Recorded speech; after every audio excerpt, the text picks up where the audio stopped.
Peace, power, and prosperity, family. This is Amir, the Chicago crypto hustler, Bitcoin block bully, coming to you once again. And I'm bringing the family a updated story on the whole Digitex debacle that's going on right now. This was brought to me by an individual who, when he sends things, um, I take him in high regard. So this is definitely some much needed intel, especially with how I've been playing it kind of close with DGTX as far as trading it. So I'm gonna get into the story and I'm gonna give my own commentary as far as why I think I'm gonna sit back and let this play out. I made some nice profit off of the bounce that we had yesterday, and I think I'm gonna sit back and see what transpires after this comes out and see how the rest of the community reacts. Um, if it, I haven't really seen it surface. I haven't seen that much news out about it, but I'm gonna run through it. It's coming from Medium and it's from Spotware. Now, Spotware Systems is the dev team, quote unquote, if you want to call them that, that was supposedly working on the Digitex exchange. He's the one that they are the one that the CEO badmouthed on the video that he released, saying that they f this up, they f that up. So they got a different story to tell, and you already know there's always three sides to a story: his side, and the truth. You know what I mean? So we heard his side. Now it's time to hear the that mirror side. It goes on to state, we are Spotware Systems, a 10-year, entitled "Why Digitex Failed." Spotware reveals. And let me get a shout out to the YouTube as well as New Money Matrix podcast listeners. How we doing out there, family? It goes on to state, we are Spotware Systems, a 10-year-old software development company with a huge amount of respect in the online trading industry. Our products have stood the test of time. We provide trading platforms to dozens of the largest brokers in the world who operate in some of the strictest regulatory environments. We have recently made a pivot into the crypto world to provide our established technologies to this emerging sector. Coming from a world of contracts and commitments, a client base of established and regulated companies, we have been burnt by some of the bad actors from the wild west of crypto. We just took on a new client called Digitex Ltd. Some bold allegations made by Adam Todd. He is the CEO and main figurehead of Digitex Futures. Digitex is funded by their token sale and the appreciation of the DGTX token. Digitex recently canceled their public launch, as well as breaking all kinds of business ethics and playing mainly dirty tricks. They pointed the finger at Spotware in this announcement. We are here to set the record straight with the truth. How Digitex project started. Adam Todd reached out to us on the 15th of January 2019. This was just after they failed to build and launch their platform, presumably with their dev team in Ireland. He wanted to have an MVP beta in 2 months, an unheard of a time frame for building a trading platform. Normally, it takes that long to build the specs. He was desperate, and we chose to consider the project to help the man and stay out of trouble. So I'm gonna stop right here, and I'm gonna add my own little 2 cents and go back to how they were stating, how reputable they were and who they've worked with, and why would you take on this unheard? Because always remember, I got to play devil's advocate. I'm not for or against anybody, but I look at the duality here. You know what I mean? They're saying that he came to them in desperation, asking them to do something that had never been done, and that as we get on into the story, because I did read this previous, something that they're basically saying that we could have never done. And so we'll get into the story. So you always got to look at that. They're saying he was desperate and we chose to consider the project to help the man to stay out of trouble. Okay, let's read on. He needed something to show DGTX holders that he could deliver on his promises. We could see that he was very keen to keep his community engaged, and it was as if he only cared about his message to the community and not the product. Now I'm gonna stop here again because we're talking about business here and not morality, right? Because he was desperate, that's not going to, because another individual is in their emotion, that's not going to affect my business satire. You know what I mean? I'm not going to change up something that I would normally do or wouldn't do because you are in an emotional state of disarray. So that right there already hit me as like, okay. The agreed terms. Real interesting story though. Requirements, scope, and deadlines. In late January, Mr. Todd and our team agreed on a bullet point list of features and signed a letter of intent. Our mission here was to help a desperate man who, by the looks of it, didn't know what he was doing. So he said, okay to specs. Excuse me. So we said, let me go back and read this again. In late January, Mr. Todd and our team agreed on a bullet pointed list of features and signed a letter of intent. So this is just a letter of intent, what we intend to do. Our mission here was to help a desperate man. Once again, we're going outside of our business. You know what I'm saying? We're going out of business or going into personal. So you're leaving out of private and going into public. Our mission was to help a desperate man who, by the looks of it, didn't know what he was doing. So once again, why would you even jump into bed with something? So we said, okay, to specs of such low detail, expecting more input from the customer later. But Mr. Todd didn't want to bother with the specs, as if the platform wasn't meant to suit his needs. So we built everything in a bullet pointed list of requirements to the best of our knowledge, including an institutional grade matching engine, a limit order book, margin requirements for the limit orders, a futures expiration functionality, a ladder interface with single click trading for place limit orders, etc.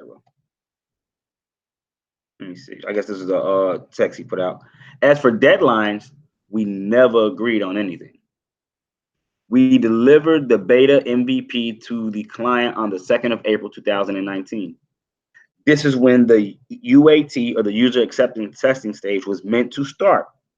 We would never agree to a public launch on the 30th of April, the long Easter weekend, which Mr. Todd announced publicly. In fact, the public launch was never agreed with us at all. It was absolutely wrong of Mr. Todd to announce a public release without actually testing the project. So they're saying that this man didn't even test the product before he was like, yeah, we ready to go.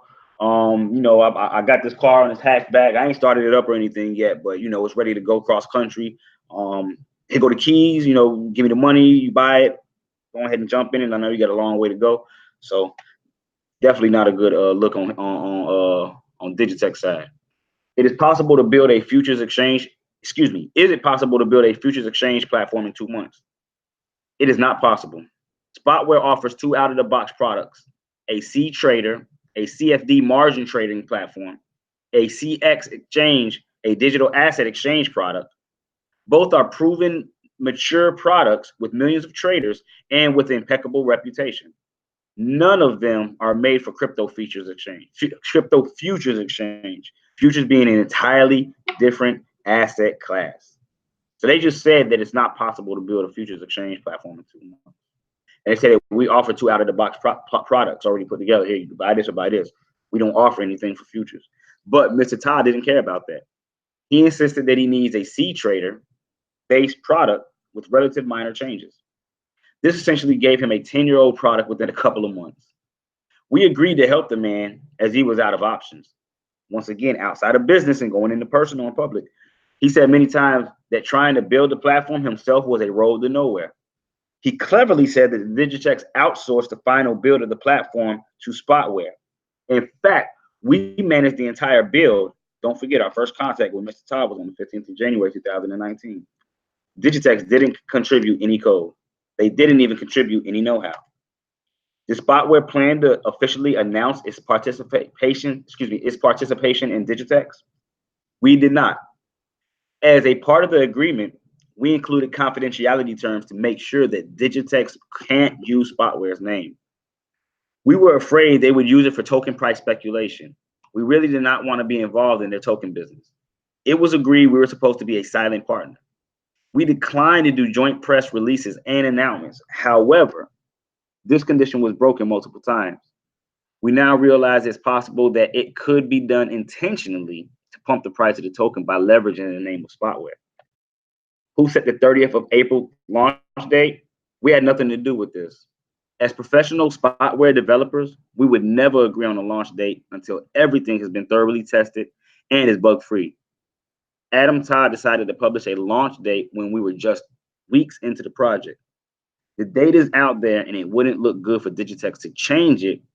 So we rolled with it, but still never committed to that. Once again, outside of business tie, like they're breaking a lot of shit that me being a business individual would not break. Like y'all going with the bullshit right here. Everyone, both sides have their own. I always tell my son,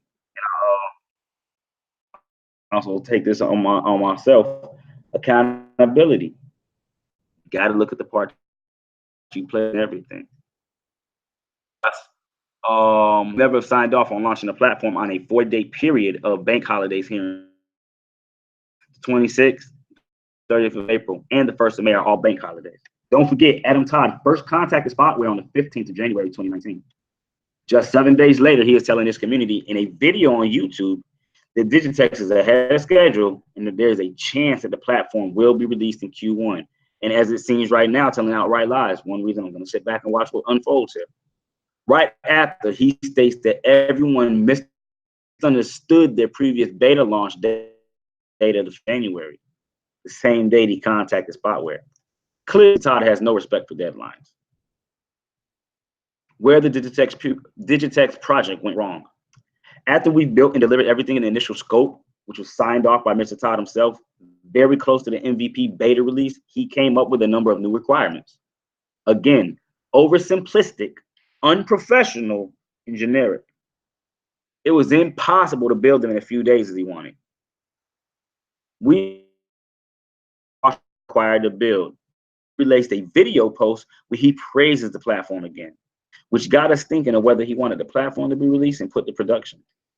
Mr. Todd never logged into the platform manager application to set the environment up, or at least to get familiar with the million to him. In itself, it's hard to explain, as obviously there's no other way to manage a trading platform. Very, very, very bad, brother. Mr. Todd's side. Very bad. Like, not what you want to see coming out of a CEO. We sent multiple reminders to attend a series of training sessions for his back office and admin team, but it seems there were no such teams at all. Again, this was a hint that his intentions were not to ever release and manage the platform, but rather gain profit elsewhere. He took days, weeks, but just didn't bother to respond to very simple questions. 3 weeks before the beta MVP release, he pushed us for new things and turned up the heat.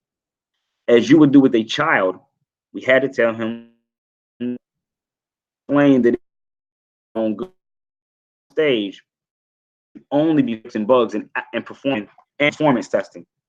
We told him all new must go into the next iteration. Our last contract with Adam Todd was on the 15th of April.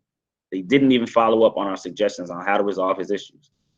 This looks like the point where he started planning his smear campaign.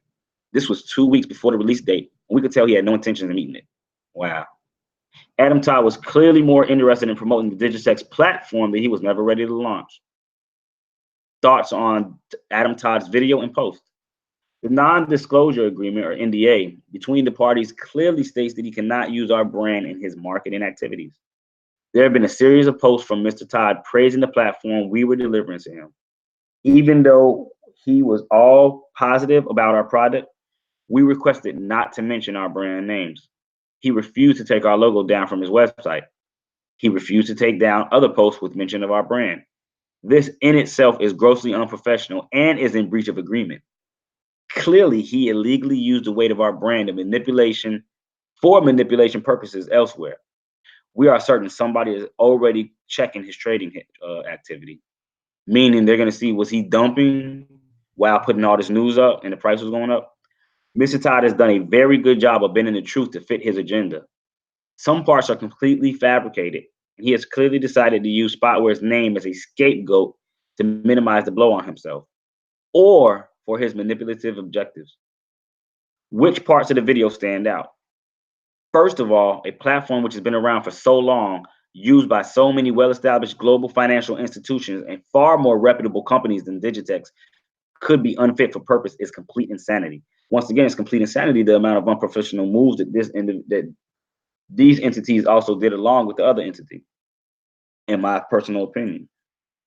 Adam Todd is a very good manipulator, and this is a necessary trait of a successful con man.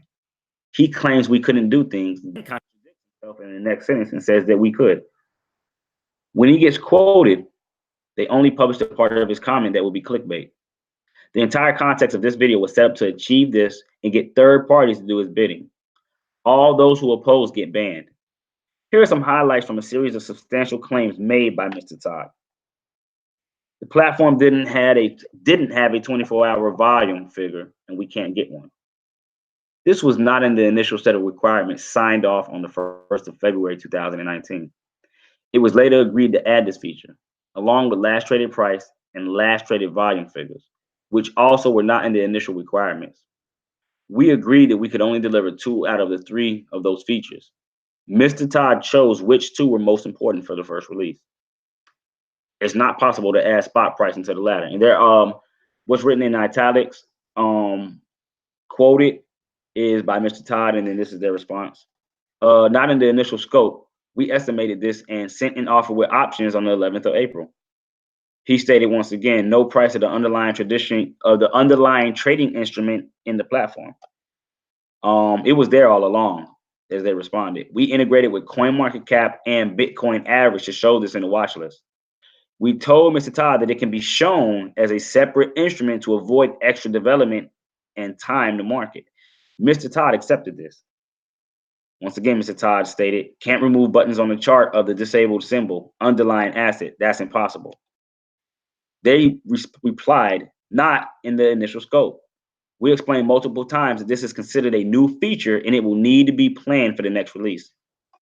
He stated, a trader can't change his leverage. It's stuck at 1 times 10 or 1 to 10x leverage. There are business settings and not platform restrictions. Once again, these are business settings and not platform restrictions. The platform supports any leverage up to 1 to 2,000. Wow. Mr. Todd did not accept trading on the platform. He did not even bother logging into the manager application once to see the settings for this particular variable. Cannot close positions on the ladder if you do not have enough margin. The ladder is used for inputting limit orders. It was agreed on the letter of intent that margin should be taken for limit orders. There are multiple ways to exit positions using market orders in the platform. Unfortunately, these are 2 conflicting requirements that occurred thanks to Adam's oversight. He stated that the market making bots are losing 20,000 USD or tokens per day. They stated we did not provide any market making bots, so we can't comment on that. He stated we've built an edge into the exchange. It's essentially a commission, because he was stating that he wanted it a commission free. They stated as per initial requirements, DGTX should have a precision of 2 decimals. This means in the cases of sweeping large orders across the book, VWAP cannot be accurately calculated. We prepared multiple options for addressing this issue. However, Mr. Todd and his team were not available to discuss this.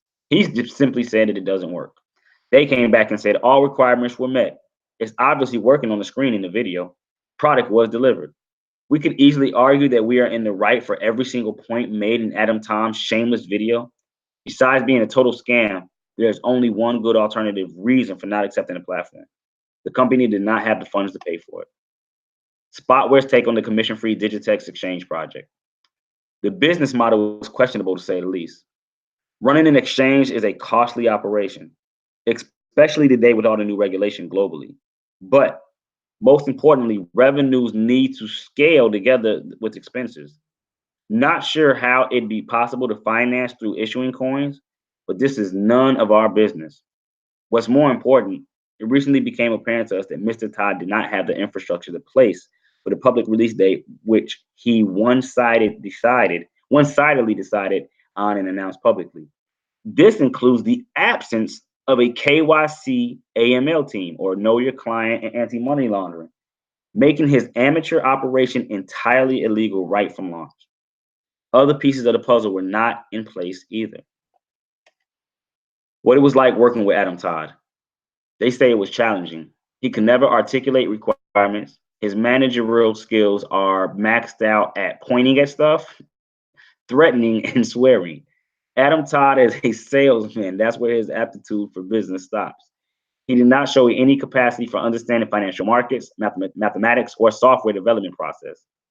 Does Spotware have anything to say to people who bought DGTX? He's speaking to me, myself, the viewer, if you did it, trade, invest in this token. We feel bad for the investors who bought Digitex. We feel we have been swindled too. Digitex hasn't paid us for the work we completed. Wow.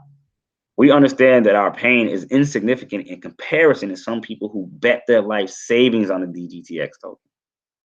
He has abused our reputation to increase his own credibility, but we have done nothing wrong. It should not be blamed for Digitex's business decision.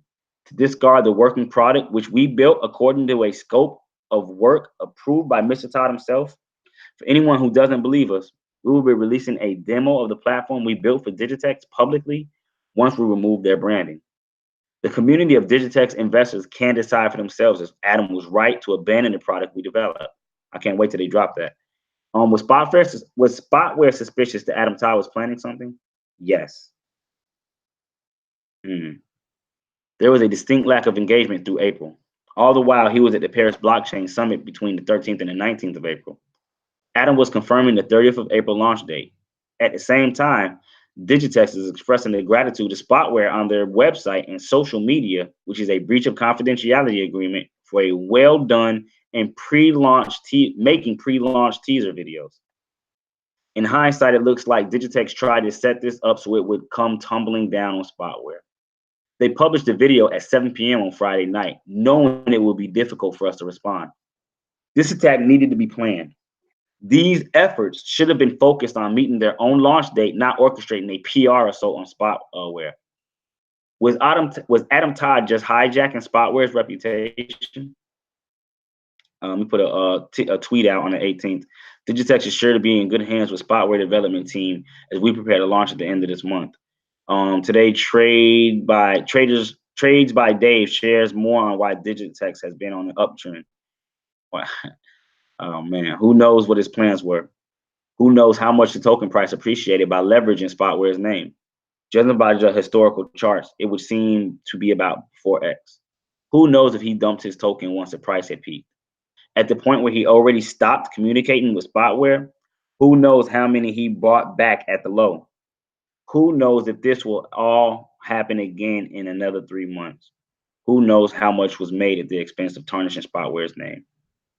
And they're saying seek justice. That's the next step. So very interesting article to say the least. Like I said, I wanted to bring that to the community, to the family, and give you my honest opinion while I'm going to step back and I'm going to watch and see exactly what follows from this. I'm going to go ahead and follow Spotware.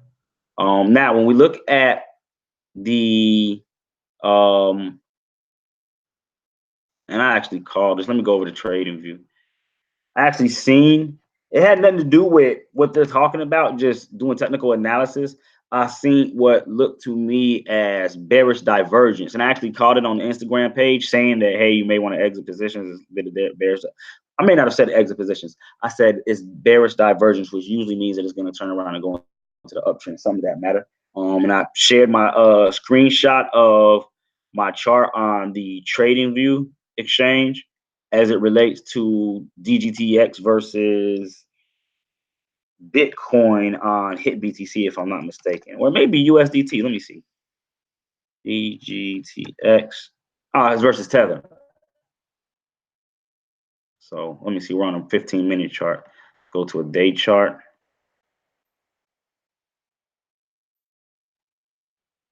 So you can see where we had the upward swing on the price action, and then on the RSI, as well as, let me see. Let me add it back. I wonder if it's gone though. I wonder if it. Let me see. Let me add back the MACD, moving average convergence divergence, and see. So yeah, we had the same thing looking on the MACD.